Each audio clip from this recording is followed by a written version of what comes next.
¿Alguna vez te has preguntado cómo una taza de café puede convertirse en el acompañamiento perfecto para hablar del mundo? Hoy nos sumergiremos en el apasionante mundo de una autora de no ficción que ha utilizado como base de su escritura nuestra realidad. Pues las autoras de no ficción, como el café que nos calienta el alma, nos brindan perspectivas únicas sobre el mundo que nos rodea. Son narradoras que utilizan hechos y testimonios para iluminar la verdad y la complejidad de la vida cotidiana. Con una taza de café en mano y una invitada excepcional, te invitamos a conocer una de las perspectivas y experiencias sobre la escritura de no ficción en Chile. Atención, estás a punto de ver un ciclo de entrevistas a grandes escritoras y editoras chilenas, con un gran trabajo literario en Chile, y que no han temido demostrar con su conocimiento que saben de escritura y edición. Porque cada una de ellas tiene Pluma y Poder, Mujeres Literarias en Acción. Presenta Leo Independientes. Hola, bienvenidos y bienvenidas a un nuevo capítulo de Pluma y Poder, Mujeres en Acción. Hoy nos encontramos en Bruma Café junto a nuestra invitada Eva Devia Oyarzún, periodista y máster en Comunicación y Educación. Ha publicado 5 libros: Poemario Capital del 2014 y reeditado en 2016, Retazos del 2016, Tránsitos Urbanos del 2018, Insolentes del 2019 y Cuando el Ángel pase lista del 2021. Bienvenida, Eva, ¿cómo estás? Hola, ¿cómo estás? Bien. Yo estoy muy contenta de estar acá. No, nosotros también estamos contentos de que estés aquí, de verdad, y gracias por querer participar de este proyecto. Bueno, luego de esta pequeña introducción, nos gustaría, para comenzar, que nos contaras un poco más de ti y de tus publicaciones. En ese sentido, queremos saber, en primera instancia, ¿cuándo surgió tu interés por la escritura y por ser escritora? Creo que siempre quise ser escritora. Tal vez no desde la formalidad de la escritura, pero mi amor por los libros nace de manera sumamente temprana. En mi casa siempre hubo muchos libros, mucha literatura infantil, mucha poesía, y creo que el amor por los libros está completamente heredado por mi mamá y por su padre, ávidos lectores ambos. Entonces yo tengo recuerdos muy lindos de tener 5 o 6 años y que mi abuelo me sentaba en sus rodillas a declamarme poesía. Él sí, me recitaba a Mao Nervo, me recitaba a Gabriela Mistral. Mi mamá me hacía dormir con poemas de Gabriela Mistral. Entonces el cariño y el respeto por la literatura lo tengo desde muy temprano. Y la fascinación por el entorno y el contar las cosas de una manera armónica empezaron a ir un poquito de la mano con ese proceso. A medida que yo aprendí a leer y a descubrir mundos en la literatura, me empezó a gatillar esa avidez o esa necesidad de contarlo yo con mis propias palabras. Y hubo un largo camino en el proceso. Decidí estudiar periodismo por lo mismo, una manera de acercarme al mundo de las letras, y quería dedicarme al periodismo de investigación, pero el mundo de la cultura y la poesía me había acompañado desde siempre. ¿Te llamo? Sí, siempre, siempre, siempre. Qué lindo igual el recuerdo que tienes como de que tu madre y tanto tu abuelo estuvieran ahí contándote los poemas y que eso ya gatille que tú quisieras estar dentro de este mundo de la literatura. De verdad hermoso. Siento que es súper importante que las familias se involucren y sepan involucrar de manera temprana a las generaciones más jóvenes, a las generaciones más chicas. Hay un estudio, no lo tengo a mano en estos momentos, no lo recuerdo, pero sí siempre trato de sacarlo a colación. Los seres humanos somos seres de repetición y de imitación. Si un niño o una niña, un niñe, ve a un adulto leer o tiene una cercanía con el mundo más sensible asociado a cualquier disciplina artística, es mucho más probable que ese niño tenga inclinación por la afinidad con esos mundos más sensibles cuando sea más grande. Entonces es un círculo virtuoso finalmente. Claro, y en esta sociedad que los niños ahora están más con la tecnología que en cuanto a los libros, algo que también pasa. Pero yo no lo veo incompatible, fíjate. No. Creo que es súper complementario. Siento que tener esta visión un poquito fundamentalista de no, tienen que ser solo los libros y nada más que los libros, nos aleja un poco de la realidad contemporánea. Hoy día estamos en pleno siglo XXI, tenemos acceso a una transmedialidad que es súper interesante y que también es súper necesaria. Imagínate que hubiese sido, por ejemplo, de libros que hoy por hoy son bestsellers sin sus fanfics. Claro, ¿verdad? ¿Verdad? Sí. Entonces se genera una realidad ampliada asociada a la necesidad de escribir y de contar más historias, precisamente desde el siglo XXI, de estas nuevas modalidades, las nuevas plataformas y todo. No, claro. Hasta yo leí fanfics, así que... ¿Viste? Realmente la tecnología acercó a bastantes personas a leer esos fanfics y después esos fanfics se volvieran bestsellers. Mira a los niños de Harry Potter, la generación Harry Potter y el boom Harry Potter. Sí. ¿Qué hubiese pasado con Harry Potter sin las películas de Harry Potter? Ahí tienes un gran punto, sinceramente. Sí, sí. Bueno, hasta ahora has explorado tanto la poesía y la narrativa, pero principalmente la no ficción. ¿De dónde viene cada una? ¿Y de dónde nace tu faceta de poeta y de escritora de no ficción? A ver, la poesía ya te la conté un poquito, ¿cierto? Sí. Te expliqué que la poesía tiene que ver con este asombrarse y esta necesidad. Yo siento que la poesía...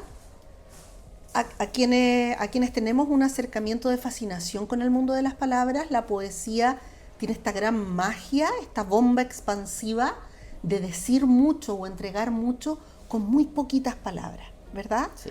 Y esas muy poquitas palabras entregan un universo completo. Tal vez la manera más compleja de escribir desde la emocionalidad es la poesía. Y sin embargo... estamos llenos de poesía, en todos lados. La poesía finalmente está en los ojos de quien la percibe, ¿verdad? En el alma de quien la siente. Y por eso, debo haber tenido 8 años, 9 años cuando escribí mi primera poesía, muy mala poesía por lo demás, por cierto, era una niña. Y tal vez guiada un poquitito por estas ironías de las odas elementales de Neruda, que le escribía al Caldillo de Congrio. Yo siempre he sido muy crespa, entonces mi primera poesía fue sobre el cepillo de pelo, por ejemplo. Sí, una oda malísima, pero por suerte la casa de mi mamá se quemó mirando en retrospectiva y no hay huella de ese poema en ninguna parte, porque en ese entonces solo había análogo, no teníamos respaldo digital. Acercarme al mundo de la no ficción tiene que ver directamente con la necesidad de entender y analizar el entorno, mirar la sociedad, tener un planteamiento político, una realidad crítica y un sentido feminista. Y todo eso va de la mano desde la herramienta con mi profesión. Yo soy periodista. Y como soy periodista, empecé a trabajar muy tempranamente el universo de las crónicas, que es algo que me fascina. Me fascina porque encuentro que es un tórrido romance entre el periodismo y la narrativa, ¿verdad? Entre el periodismo y la literatura.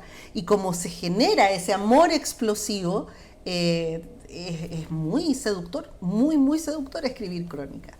Y el mundo de la narrativa, desde la ficción, es algo que exploré súper tardíamente, porque le sigo teniendo mucho respeto a las personas que crean universos, que crean mundos. Y cuando El Ángel Pacialista fue mi primera incursión en el mundo de la narrativa, y ha tenido súper buen recibimiento. No, es bastante interesante. Bueno, yo también soy periodista y también me gustó cuando en la carrera me gustó bastante la crónica. No es como mi área, tengo que admitirlo, pero es un área muy...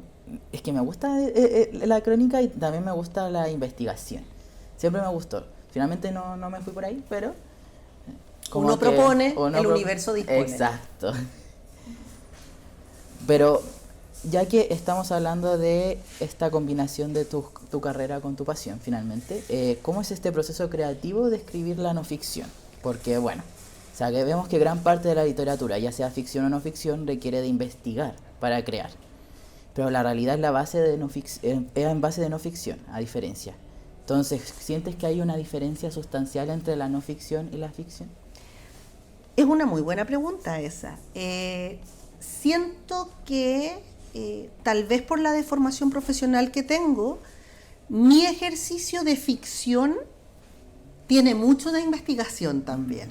Tiene mucho de investigación. Entonces, cuando trato de generar verosimilitud en un relato, necesito entender los contextos, embeberme de los perfiles psicológicos. Si voy a trabajar una persona, por ejemplo, que tiene un TOC, necesito leer, informarme, entrevistar, cotejar información para generar credibilidad en ese sujeto, en ese personaje. Si voy a escribir respecto de un paraje que no conozco, necesito ver documentales, tal vez viajar a conocer el lugar, haber estado en ese lugar previamente, para poder quedarme con aquellos detalles que son lo que finalmente enriquecen un relato, ¿verdad? Ahora bien, tal vez desde la investigación, mi trabajo más arduo se centra en el más periodístico de mis trabajos, que es El Insolentes, ¿verdad? El Insolentes es un libro que me demoró varios años y es un chiche. Me siento profundamente orgullosa de ese libro. Corresponde, yo diría que es un libro más, pero no es un libro más. Hubo una oleada de necesidad de visibilización de mujeres que resultaron importantes en distintas disciplinas a lo largo de la historia de la humanidad y en Chile también. Entonces este libro fue escrito un poquito antes de que fuesen publicados muchos libros respecto de este tema. Las mujeres bacanas, chilenas, etcétera. Hay muchísimos, ¿verdad? Todos muy buenos y muy profundos. Y con un rol súper necesario porque tienen matices distintos. ¿Cuál es el matiz distinto que tiene El Insolentes respecto de los demás? Que no están escritos por un historiador, no están escritos por una historiadora, no están escritos desde la rigurosidad de una crónica informativa, son crónicas biográficas, son perfiles, por lo tanto tienen una serie de matices asociados a la pluma, a la licencia de ir contándote el backstage y el front page de mujeres sumamente importantes para la historia de nuestro país desde el mundo de la cultura. Hay 4 mujeres poetas, hay 4 mujeres escultoras, hay 4 mujeres actrices y hay 4 mujeres vinculadas al mundo de la música. 16 chiquillas muy poderosas. ¿Y cuánto tiempo te llevó este libro? Yo diría que fueron unos 6 años de investigación más o menos. Entonces entiendo que sea todo el hijo pródigo. Más o menos, diría yo que sí, sí. Es que escribir poesía es muy distinto, el proceso es radicalmente diferente. La poesía explota, la poesía tiene esta urgencia de salir. De hecho, la poesía me causa insomnio. Porque cuando se me atraviesa una idea poética no me deja tranquila hasta que consigo sacarla. Pero también la poesía tiene esta fragilidad sutil de una mariposita que anda revoloteando a tu alrededor y que de repente, si no tienes las herramientas para captarlas en ese momento, después tratas de recuperarla y ya se fue. Es bien efímero en ese sentido. Pero el proceso creativo de la poesía a veces a mí se me arranca en modalidad de explosión, lo que hace que a las 3 de la mañana me levante porque hay una poesía que no me está dejando dormir, la boto sobre el papel y ahí recién me puedo quedar dormida. Wow, es un proceso, son procesos muy distintos muy. Y de verdad es impresionante cómo puedes no complementarlos, sino como estar en ambos lados. Sí, sí, soy como Hannah Montana. ¿Tienes algún escritor o escritora de no ficción que te haya inspirado o influenciado? Patricia Verdugo, así, pero sin repetir ni equivocarse, sin pensarlo de ninguna manera. Siento que el trabajo periodístico de Patricia Verdugo fue sumamente relevante, muy, muy valiente. Tengo otros referentes vivos, por cierto, desde el mundo del periodismo nacional y de la investigación. Siento que el trabajo periodístico que hace Alejandra Matus, por ejemplo, es sumamente importante. Siento que hay un periodismo valiente detrás. El periodismo debe incomodar. Si no incomoda, son relaciones públicas, que también está muy bien, pero que no cumple con los parámetros del periodismo, ¿verdad? Por lo tanto, quisiera hacer un gran reconocimiento del trabajo y del legado de mujeres periodistas sumamente valientes. Yo tuve el honor de trabajar con 2 tremendísimas mujeres para el mundo del periodismo que, si bien no abordaron la crónica, ella desde las comunicaciones, desde sus columnas de opinión, desde su trabajo, sus despachos radiales, fueron un agente referencial muy, muy importante en mi camino personal. Hablo de Tati Pena y de Manola Robles, bastión del periodismo radial de nuestro país. Tuve el tremendo, tremendo honor y orgullo de haber trabajado con ella. Respeto muchísimo el trabajo de Mónica González también. Creo que Raquel Correa fue sumamente importante. Y también quiero rescatar a Yolanda Montesinos. Su amplitud de vocabulario en los 80, cuando yo era chiquitita, me puse muy vintage en el camino, pero su amplitud de vocabulario a mí me volaba la cabeza. En disciplinas muy distintas, como lo estamos abordando, ¿verdad? Pero todo esto desde la no ficción asociada al mundo del periodismo. Entonces, esas tremendas mujeres me entregan de alguna manera o me nutren como un agente referencial de quien a mí me gustaría llegar a ser. También, por cierto, está el trabajo de María Olivia Monkeberg, con su trabajo de investigación en torno a temas tan sensibles como el imperio del Opus Dei en Chile, por ejemplo, ¿verdad?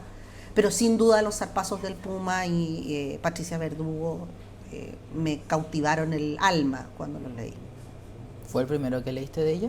El primero, sí, y el Bucarest lo tengo en la casa, casi como una reliquia. Sí, lo tengo ahí guardadito. No, sí, hay muchas mujeres que han aportado tanto al mundo, tanto de la no ficción, el periodismo, la investigación, y que falta que sean... algunas son reconocidas, pero hay otras que quedan ahí y que deberían tener un poco más mucho más reconocimiento realmente. Y además tenemos un sentido súper centralizante en nuestro país, ¿verdad? Hay que trabajar y estar en la escena dentro de lo que es la región metropolitana. Sí. Si se te ocurre irte a vivir a regiones, y no estoy hablando de Valparaíso, ¿verdad? Estoy hablando de regiones. Vete a vivir a Iquique, ándate a vivir a Castro. Pierdes presencia, pierdes realidad, pierdes contingencia, visibilidad, etcétera. Nos falta harto camino todavía. Claro, este país, como dices tú, es demasiado centrista, todo región metropolitana. Por eso es bien importante que el Premio Nacional de Periodismo ahora haya sido entregado precisamente a una periodista que trabaja desde la descentralización. Muy bueno, de verdad. Tiene que ir como variando un poquito las cosas. Desde tu perspectiva, ¿cómo crees que los y las lectores reciben los libros de no ficción en Chile? Es una buena pregunta esa también. Tan buena la pregunta, buena parrilla de preguntas. Creo que hay mucha avidez por leer no ficción. Siento que hay un trabajo todavía al pendiente, porque hay una línea pequeñita asociada al sensacionalismo o al morbo que limita este rango. Entonces, por un lado tenemos el trabajo de Jorge Baradit, por ejemplo. Yo lo valoro y lo respeto mucho porque es una excelentísima manera de acercar la historia de Chile a los lectores, ¿verdad? Pero en contrapartida tienes novelas históricas, como por ejemplo el trabajo precioso que hace Patricia Cerda al respecto, ¿verdad? Es una tremenda, tremenda escritora de novelas históricas, que claro, ficciona, pero basado en un proceso de investigación para generar esta verosimilitud de la que te hablaba. Por otro lado, siento que el periodismo hace un trabajo increíble, la Josefa Barraza, por ejemplo. Hay muchas, el quien quemó el metro, qué pasa con las denuncias con el Sename. Hay un trabajo de profundidad de información que hoy por hoy no están entregando los medios de comunicación escritos, porque además están bastante sesgados ideológicamente, y eso lo sabemos. No queremos transformar tampoco esta entrevista en una cátedra de periodismo, pero sí, agenda settings, aguja hipodérmica, etcétera, etcétera.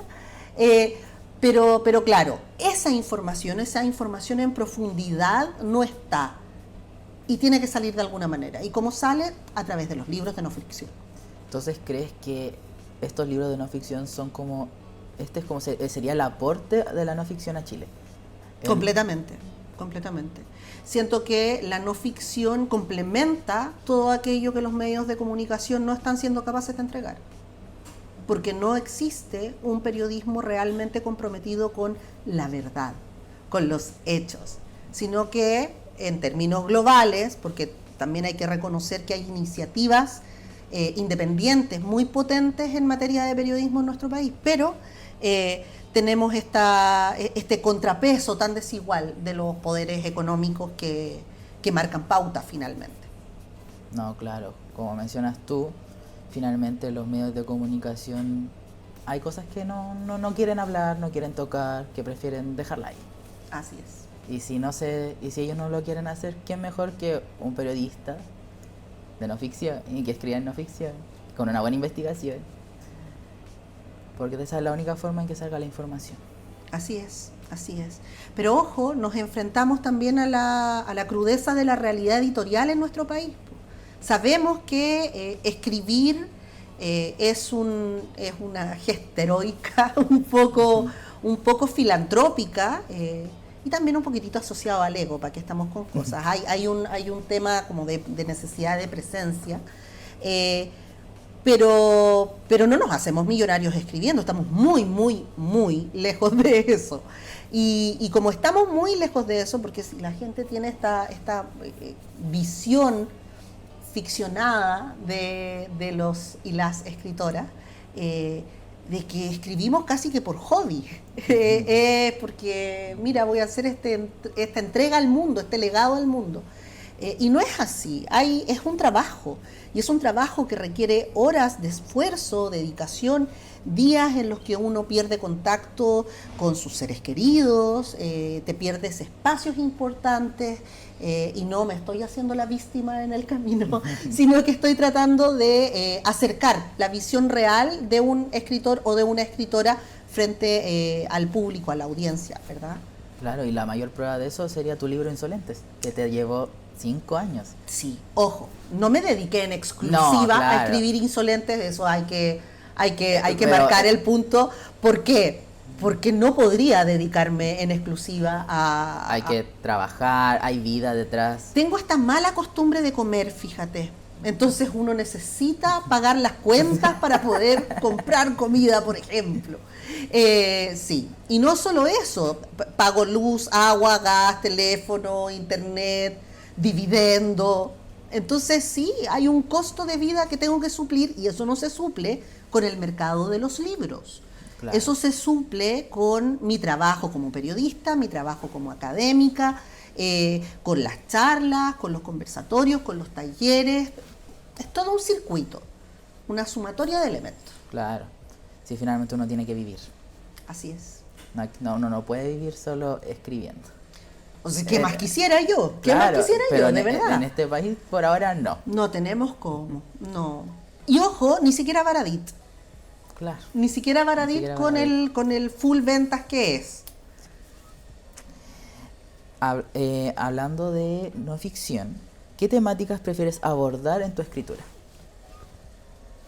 Yo siento que hay un trabajo muy importante al definirme como feminista.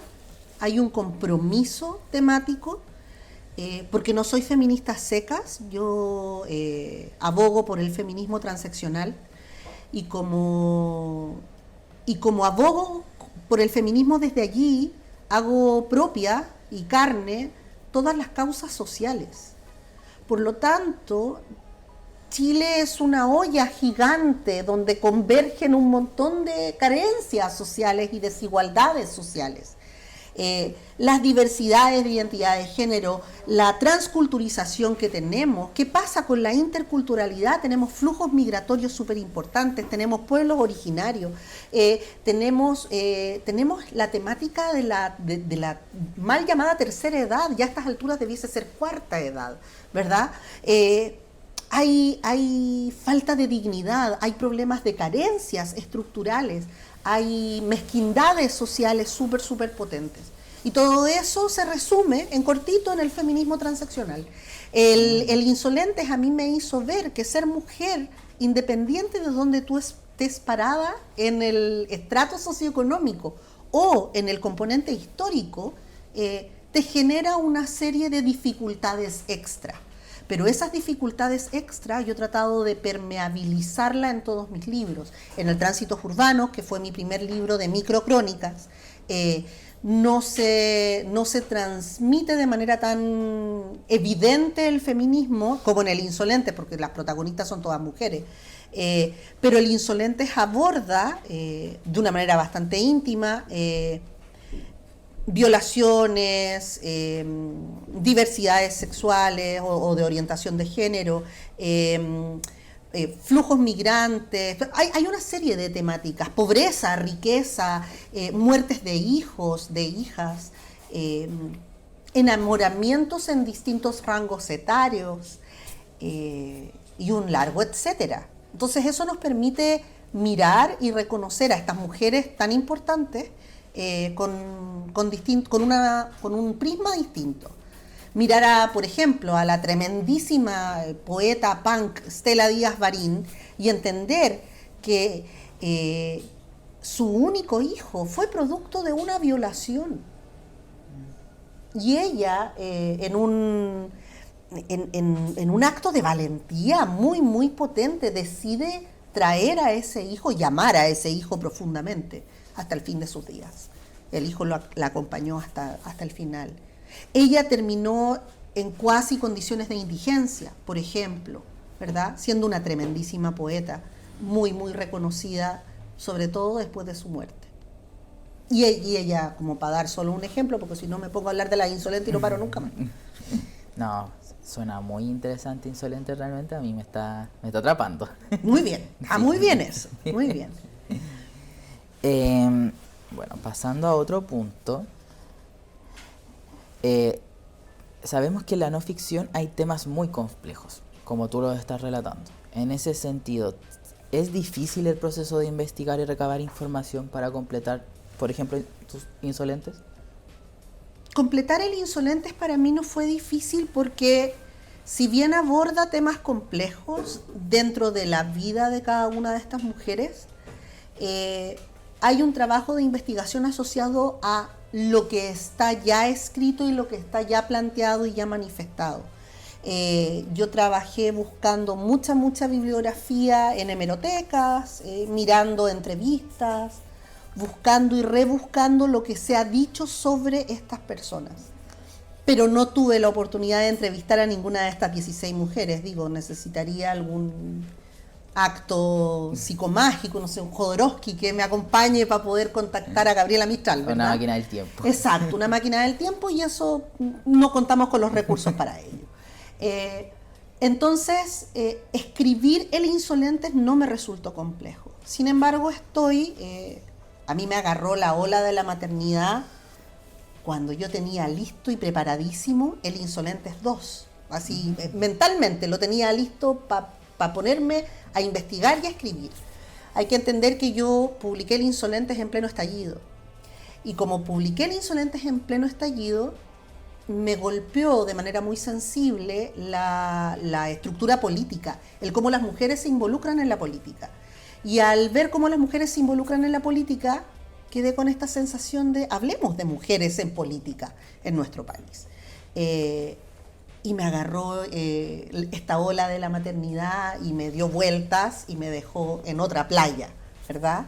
Y como me dejó en otra playa, el proyecto del Insolentes 2 todavía está ahí, esperando ser escrito completamente. Tengo un par de capítulos adelantados, pero habla de esta necesidad de rescate de mujeres en política. Y ahí va a ser un poco más complejo. De hecho, me ha resultado complejo conectar con algunas personas para poder hacer las entrevistas, porque este libro, si bien trae a algunas mujeres que ya no están, lo que busca es dialogar con otras mujeres en el presente.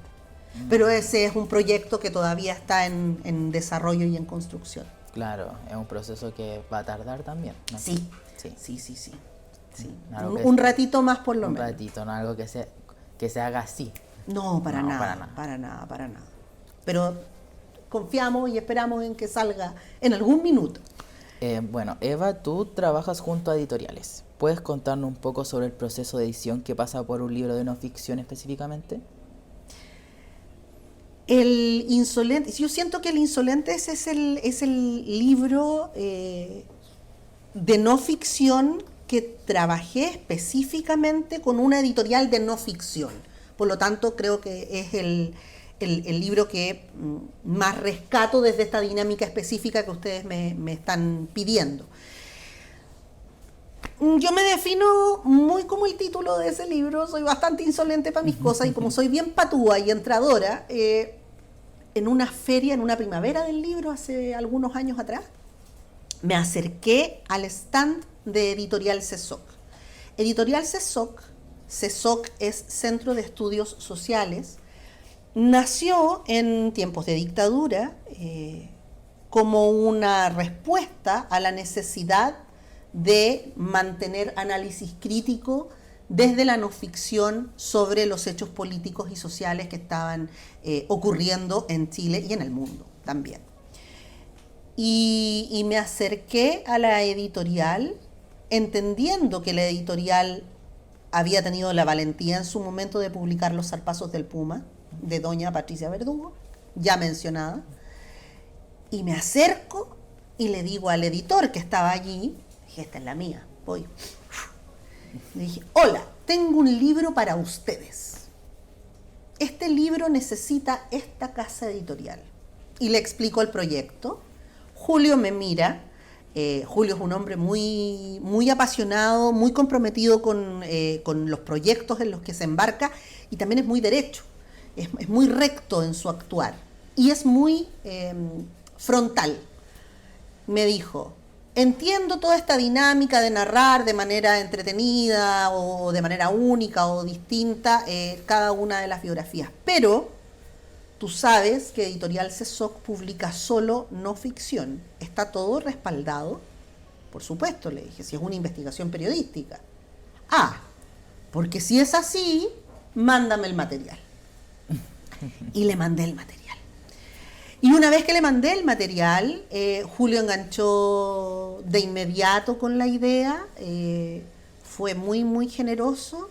En ese entonces eran solo 12 y me dijo, me encanta, pero yo le sumaría 4 más. Tiremos nombres sobre la mesa para definir con quiénes vamos a trabajar.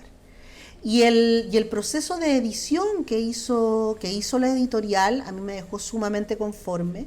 Además, este libro cuenta con un prólogo de la Alejandra Matus, que hizo un guiño reflexivo muy potente respecto de cuántos talentos hemos perdido en la historia de la humanidad porque faltó ese conchito de insolencia o de perseverar o de dar vuelta el qué dirán, ¿verdad? Porque, pucha, es que fui mamá, entonces me tengo que quedar en la casa y cuidar a mis hijos y dejar atrás esa beca que me gané para ir a estudiar escultura con los grandes en Europa, que es una disyuntiva que vivieron escultoras en nuestro país. Y dejaron a los hijos acá con el marido. Hijo, marido acá, y ella se fue a estudiar al otro lado. Y estamos hablando de mediados del siglo XX, entonces la crítica social y el peso social que ello implica es súper potente. Y Alejandra es muy asertiva cuando dice cuántas otras Gabrielas Mistrales, cuántas otras Violetas Parras, cuántas otras Rebecas Mates tendríamos sin ese peso del qué dirán social, sin ese peso que es tan patriarcal finalmente. Wow. Lo que más me gusta es que CESOC te haya dicho, ¿sabes qué? Hay que agregar más. Me encanta, sí. A mí también, porque de hecho esas más que agregamos me permitió encantarme con otras vidas, con otros perfiles. Por ejemplo, no estaba contemplada la Guadalupe del Carmen, tremenda la Guadalupe del Carmen. Ella fue una chiquilla ahí que llegó en el coletazo final de este proceso de trabajo que hicimos con CESOC, que demoró aproximadamente un año. Estuvimos trabajando ahí. Y sí, una vez que tuvo casa editorial el libro, ahí sí me puse más de cabeza, pues tuve que sacar cuatro perfiles completos en lo que quedaba de tiempo. Y Julio me escribió una vez al mes, ¿ya? ¿Y cómo vamos? ¿Y cómo vamos? Y yo, no, sí, ya estoy casi, espérame. Falta poquito. Sí, ya está, vamos. Sí. Hasta ahora hemos hablado harto de insolentes, pero me gustaría que me comentaras un poco de Cuando el ángel pase lista. Ay, mi última guagua de papel. Pero no es la última porque viene otra lueguito. Eso al final. Y esa sí viene. Cuando el ángel pase lista nació en pleno estallido social. En pleno estallido social. Estaba publicando El Insolentes, de hecho, estábamos lanzando al mundo El Insolente. Y como ya llevaba hartos libros escritos, ya llevaba 4 libros, dije, ¿y me animo o no me animo a escribir ficción? ¿Me animo o no me animo? Me animo, porque yo soy insolente. Entonces, como soy patúa, dije, me animo. Y dio la coincidencia de que un poquito antes del estallido, Marcelo Simonetti, el tremendísimo y generoso Marcelo Simonetti, estaba haciendo un taller. Yo soy una enamorada de los talleres, creo que no hay mejor manera de desarrollar la creatividad y potenciar el crecimiento del proceso escritural de cada quien que los talleres. Los talleres son buenísimos. Y Marcelo es un excelente tallerista, es un tallerista muy generoso además. Y ese taller, que era un taller AM, muy a destiempo de lo demás, calzaba muy bien con mis propios tiempos. Entonces eran los miércoles en un café en Las Condes y nos encontrábamos allí. Y además era un taller pequeñito, éramos pocas personas. Por lo tanto, trabajamos mucho en esos meses de taller. Y como trabajamos mucho, yo empecé a escribir un cuento por semana. Un cuento por semana. Y estaba todo pasando en el país porque estaba el estallido. Entonces estaban todas estas desigualdades, todas estas heridas, todas estas costras, siendo levantadas y sangrando y explotando en simultáneo. Por lo tanto, había muchísimo material sobre el que escribir. Estaba lleno de material sobre el que escribir. Entonces era cosa de hacer así nomás, un poquitito. Y ¡puf!, salía todo, ¿verdad? Y ahí nació este manojo de cuentos, este ramillete de cuentos. Todos menos uno. El que le da nombre a este libro. Cuando el ángel pase lista es un cuento que yo escribí mucho antes, debo haberlo escrito hace unos 10 años atrás, para ver ahí cómo salía, cómo se manejaba, a ver si me resultaba esta cosa la narrativa. Lo trabajé mucho y finalmente es el que le da nombre a esta sumatoria de relatos. Son 15 historias, son 15 focos distintos, y pasamos desde el pueblo mapuche hasta migrantes, pasando por viejos, es muy transaccional. Tiene es un crisol de elementos y la vida no es bonita. Eso sí que es una Pero ojo, la vida es hermosa pese a no necesariamente tener finales felices. Bonita reflexión. Entonces, es que hay que encontrarle la belleza cotidiana a la vida. Y aun cuando los desenlaces sean inesperados o sean distintos a lo que uno se imagina, no por ello deja de ser bello. La tragedia también es hermosa. Eso es cierto. Por último, ya nos diste un spoiler, pero ¿qué novedad se viene? Es que se viene ahorita. Este año, también por Ediciones del Gato, la casa editorial de Cuando el Ángel pase lista, es Ediciones del Gato. Le mando muchos abrazos a mi editora, a quien le tengo muchísimo cariño, con quien he trabajado mucho, porque además confió en este proyecto que se viene, que es un híbrido. No tiene un agente referencial único, porque es una combinación de crónicas y poesía. Entonces, como es una combinación de crónicas y poesía, le hace un guiño a mi primer libro, de crónicas, que se llamaba Tránsitos Urbanos, y este libro que viene se llama Tránsito Interior. Es primera vez que digo el nombre así, al público. Tenemos, ¿sí?, la exclusiva. Tiene la exclusiva, sí, se llama Tránsito Interior. Y Tránsito Interior es un libro bastante referencial, me marcó mucho la literatura de Annie Ernaux, pero también combina quién soy yo finalmente, por lo tanto la poesía está transitando constantemente, hilvanando las historias respecto de qué es lo que ocurre afuera y qué es lo que ocurre adentro. Entonces, ¿Qué te vas a encontrar en Tránsito Interior los últimos 5 años? Los últimos 5 años de cualquier persona de este país. ¿Por qué? Porque hay revuelta social, porque hay depresión y estrés, porque hay algunos duelos y algunas deudas, porque hay algunos pendientes, porque hay algunos conflictos internos importantes que pasan siempre en la mediana edad, y hay pandemia, y entre medio, en este caso particular, hay una hija. Entonces todo eso está entretejido con crónicas y con periodismo y también con poesía, por cierto. Eso es Tránsito Interior. Bueno, ya lo saben, se viene con exclusiva Tránsito Interior, que habla sobre una gran variedad de cosas. Sí. Y es tu combinación de tus dos mundos. Así es, sí, es una síntesis de no ficción, pero también tiene ficción y tiene poesía. Entonces es un mix. Bueno, ya lo saben, para que estén atentos, tienen que estar atentos a tus redes sociales, que serían... @Mallenchu, MALLENCHU. Así me decía mi abuelo cuando chica. Yo creo que con ese deletreo quedó bastante claro. Sí. Entonces vayan a seguirla a sus redes sociales para que estén atentos a la novedad que ya se viene, en nada. Sí, se supone que sale en noviembre. Así sí es ahorita. Ya. Ahorita en Verumero. Vamos a estar atentos entonces. Yay. Y Eva, te quiero dar las gracias por estar aquí, darnos la oportunidad de conocerte y conocer tu trabajo. Y de verdad, muchas gracias, en serio. No, gracias a ustedes. Gracias a ustedes. Viva las instancias en las que se puede conversar y en las que se puede profundizar sobre temas que no siempre están en agenda. Nuevamente vamos a hablar del tema de la agenda. Sí, otra vez. Algo que siempre va a salir. Sí, siempre va a salir, porque además cada vez quedan menos instancias de diálogo cultural. Entonces es súper importante hacer rescate de las instancias culturales, sobre todo desde las editoriales independientes y las ediciones independientes.